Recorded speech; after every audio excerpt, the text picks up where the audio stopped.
I just want to show you what comes inside the box. So again, I already opened it up, came taped. You open it up, first thing you're going to see, obviously the instructions, get a cool sticker.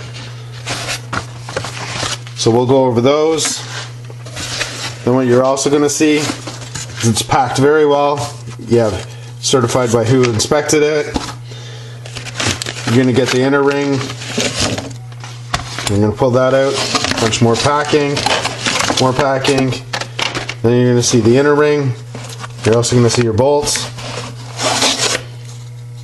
Then you're going to see the outer ring. This is basically the ring that you'll see. This is your damper. Heaviest part with the weight.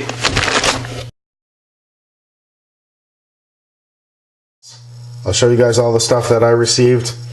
Basically, you get a couple things. You get the instruction manuals, you get your warranty, you get a couple stickers. You know, I'll add these to my bench, the rest of them.